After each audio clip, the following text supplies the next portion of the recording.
So you're getting into crypto, and I bet your mind is buzzing with prices, which coins are going to the moon, all that exciting stuff. But hold on. Before you even think about that, we need to talk about the single most important thing you need to learn. And you know what? It has absolutely nothing to do with the market. It's all about security. Just look at this. This quote completely flips the script on what most beginners are afraid of. See, it's not the wild market swings that usually wipe people out. It's the simple, totally preventable security mistakes. And here's the good news. You are in complete control. You can avoid these. So let's start with the most fundamental idea of all. Okay, so this really gets to the heart of it. This is the most fundamental question in all of crypto. I want you to forget everything you know about usernames and passwords for just a minute, because in this world, control comes down to one simple thing: who holds the keys? Now, when you hear the word wallet, you're probably picturing, that thing in your back pocket that holds cash. But in crypto, that's not it at all. A crypto wallet is more like a really, really special keychain. Its actual job isn't to hold your coins, it's to manage the secret keys that give you the power to actually use them. And right away, you've got a huge decision to make. You can use a custodial service like a big crypto exchange. That means you're trusting them to hold your keys for you. It's convenient, sure, and you can recover your password if you forget it. Or you can use a non-custodial wallet.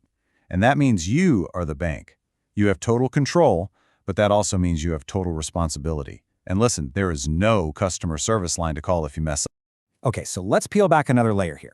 A hot wallet is anything that's connected to the internet, like a software app on your phone or a browser extension. It's kind of like the cash you keep in your pocket. It's great for everyday, small transactions. A cold wallet, on the other hand, keeps your keys completely offline on a separate, secure device. That's your life savings locked away in a high-tech vault. It's the gold standard for long-term holding. All right, so if you decide to go that route, to be your own bank with a non-custodial wallet, then you have to understand what is, without a doubt, the single most important piece of data in your entire crypto journey. This isn't just a password. This is the master key to everything. And this is it. It's called the seed phrase. When you set up a new non-custodial wallet, it's going to give you a list of 12 or maybe 24 really simple words. Things like Apple, River, Journey. These words, in their exact order, are everything. They aren't just for logging in. They are the master key that can recreate your entire wallet on any device in the world. Literally, these words are the keys to the entire kingdom. And I really, really need you to get this. This is not a password. You can't reset it. It's a master key. If anyone in the world gets their hands on these words, they can take every last bit of your crypto instantly. And let me be absolutely 100% crystal clear about this. No real support person, no website admin, no friendly developer will ever ask you for it. Anyone who does is a scammer, period. So, you want to know how this goes wrong? Let me walk you through the most common, heartbreaking story we see all the time. It seems so innocent, right? You get your 12 words and you think, oh, for convenience, I'll just snap a quick screenshot or I'll save it in my Notes app. But the second your email or your cloud account gets compromised, it's game over. The hacker finds that file and your funds are gone, instantly. So how do you stop that from ever happening? The rules are simple and they are absolutely non-negotiable. 1. Write it down on something physical. Paper is good, a little metal plate is even better. 2. Store it somewhere safe and private where no one else will find it. And 3. A series of nevers. Never take a picture of it.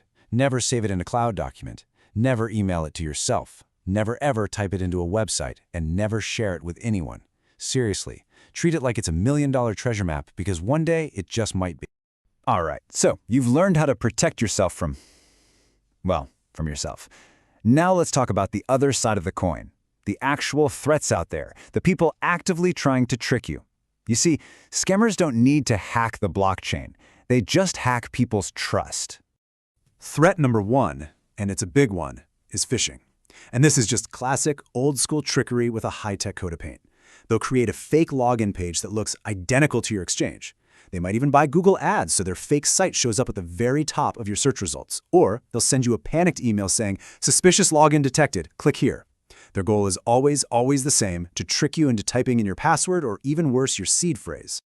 And here's exactly what that might sound like. You're just hanging out on Discord or Telegram, and boom, you get a direct message. Someone with a professional-looking profile picture says they're from support and there's an urgent issue with your wallet. They sound super helpful, But then comes the punchline. They ask for your 12-word phrase to verify your wallet. The nanosecond you see that, you know it's a scam. Don't even reply. Just block them. Ooh, and here's another really sneaky one, the airdrop trap. You see an exciting post about getting free tokens. The website tells you to connect your wallet to see if you're eligible, which by itself is sometimes okay.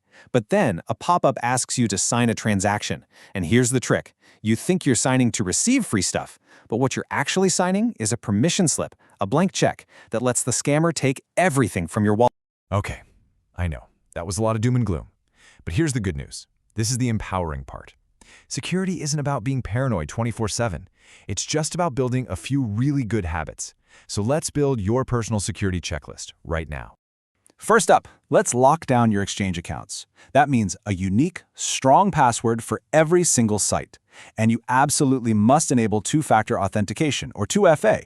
But you want to use an app for this, something like Google Authenticator, not SMS texts, which can be hijacked.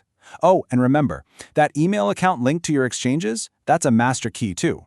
You got to protect it just as fiercely. Okay, habit number 2, wallet safety. And look, I know I sound like a broken record here, but I'm going to say it again because it's that important. Never share your seed phrase. Keep it offline and safe. Use the right tool for the right job. A hot wallet for your spending cash and a cold wallet for your life savings. And before you click that approve button on any transaction, just pause, take a breath, and actually read what you're signing. All right, habit 3 is all about your day-to-day browsing habits. This is your first line of defense, right? Want the simplest, most powerful tip I can give you? Bookmark your crypto sites, the real, official ones. Instead of ever clicking a link in an email or a Google search, just go straight to your bookmark. That one habit alone eliminates almost all phishing risk. And always remember that old saying, if it sounds way too good to be true, it is, every single time. And finally, habit number 4. Let's talk about transaction safety. You have to remember, crypto transactions are final. They are irreversible. There's no undo button. So before you send anything, you always verify the address. Check the first few characters and the last few characters to make sure they match perfectly. For any amount that would hurt to lose, send a tiny test transaction first. And finally, understand what you're signing. Is your wallet asking to send money, or is it asking for permission for someone else to spend it for you? Big difference. So at the end of the day, it all comes down to this. Security in crypto isn't really about having the fanciest hardware or the most complex password. It's a mindset. It's just a set of simple, repeatable habits. You can have the best safe in the entire world, but it doesn't do you any good if you leave the key under the doormat. So I'm going to leave you with this one question to really think about. You've secured your assets, but have you secured your habits?